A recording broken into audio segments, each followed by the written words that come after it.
क्या हाल है दोस्तों। उम्मीद है सब बढ़िया चल रहा होगा। आज हम बात करने आए एक्स्ट्रा मैरिज अफेयर की। वैसे बहुत सारे वीडियोस यूट्यूब पे मैं देखता हूँ, कई लोगों ने बनाए हैं कई एक्स्ट्रा मैरिज अफेयर के बारे में। बड़ा पुराना कॉमन सा टॉपिक है। आप लोग क्या सोचते हैं, एक्स्ट्रा मैरिज अफेयर क्या सही है या गलत है, या कोई बंदा या बंदी एक्स्ट्रा मैरिज अफेयर की तरफ अट्रैक्ट क्यों होता है? तो मुझे ऐसा लगता है, मैं अपनी पर्सनल ओपिनियन शेयर कर रहा हूँ, लेकिन प्लीज़ उससे पहले लाइक और सब्सक्राइब ज़रूर कीजिए, क्योंकि जो कुछ है सब आप लोगों के सपोर्ट से ही होगा। थोड़ी बहुत जो हिम्मत मिलेगी वो आपके सब्सक्राइब और लाइक से ही करने से मिलेगी। तो प्लीज़ लाइक एंड सब्सक्राइब। तो दोस्तों, यही क्वेश्चन है, कई लोगों के दिमाग में रहता है कि यार शादी करने के बाद एक्स्ट्रा मैरिज अफेयर हो जाता है, वो लड़की बच्चेलन है या लड़का वो ऐसा होता है। लेकिन ये कमियां आती कहाँ से हैं हमारे पास? हम लोग एक्स्ट्रा मैरिज अफेयर करने के लिए मजबूर होते क्यों हैं? भाई, एक आदमी शादी के बाद अपनी औरत के साथ, आपने देखा होगा जो कॉमन डिफरेंस है, मेरा अपना पर्सनल एक्सपीरियंस है, मैं आपको बता रहा हूँ कि कई लोग क्या करते हैं, बड़े एज डिफरेंस में कई लड़कियों की शादी हो जाती है। 18-19 साल की लड़कियाँ रहती हैं, 30-35 साल का आदमी रहता है, उससे शादी करा देते हैं।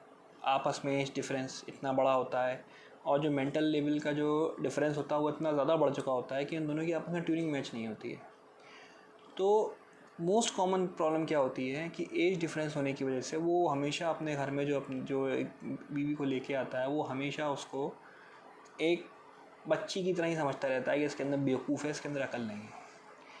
और जब भी वो कोई अपनी राय रखना चाहती है तो वो उसको सुनता नहीं है, उसको साइड कर देता है। ऐसा बहुत कॉमन होता है जहाँ ये डिफरेंस ज़्यादा होता है।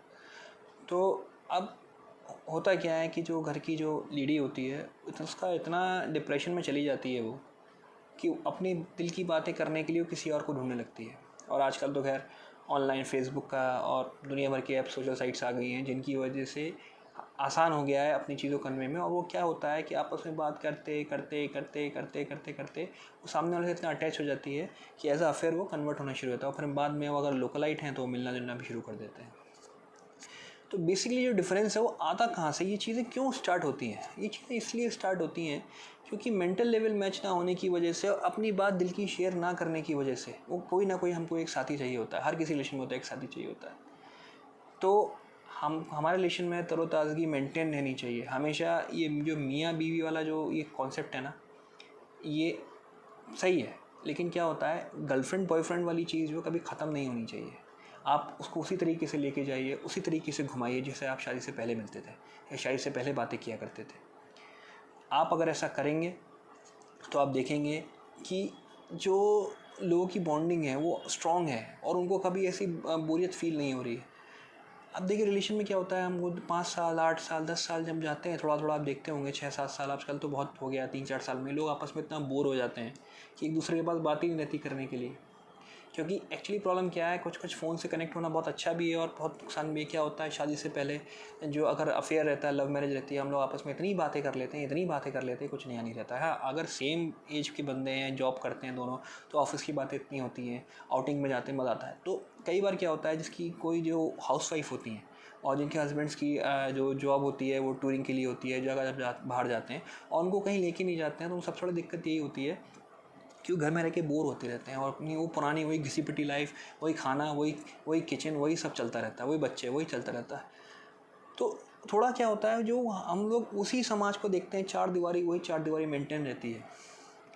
तो उसी चार दीवारी में को हम देखते देखते आदमी इतना पकाऊ हो जाता है। अगर आपको किसी कमरे में हम बंद कर दें, लॉकडाउन इफेक्ट तो शायद यही है कि आज के टाइम में जब कमरे में लोगों को बंद कर दिया गया, एक सेम माहौल में उसको बैठा दिया गया, वो कितना पक गया, डिप्रेशन में चला गया है।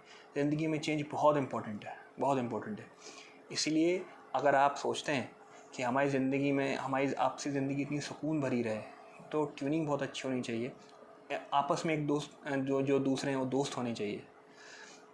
आप अपने हर चीज़ शेयर करते हैं, वो आपका दोस्त है, उसके साथ बैठ के बातें कीजिए, तो आपको पता चलेगा कि कितनी ज़्यादा आपकी बॉन्डिंग एक दूसरे से स्ट्रॉन्ग हो चली जाएगी जब आपस में एक दूसरे से बात करेंगे। ये आजकल क्या होता है, बहुत सारे लोग जो हैं अपनी चीज़ों को बचाने के लिए अपने घर से अवॉइड कर देते हैं कि हमें बिज़नेस में डिप्रेशन है, हमें ऑफिस में टेंशन है, तो वो चीज़ घर तक लेके नहीं आता है, घर खुश रहे।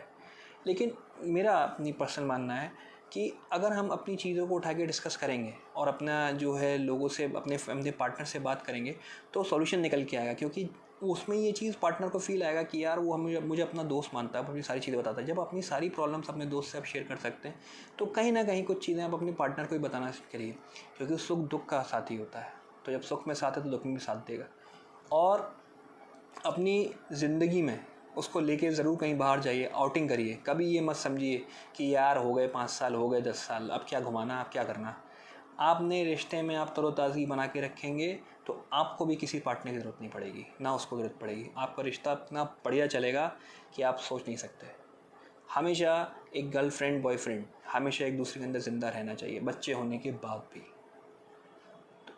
मेरी राय यही है। एक्स्ट्रा मैरिज अफेयर सिचुएशन के हिसाब से बनता है।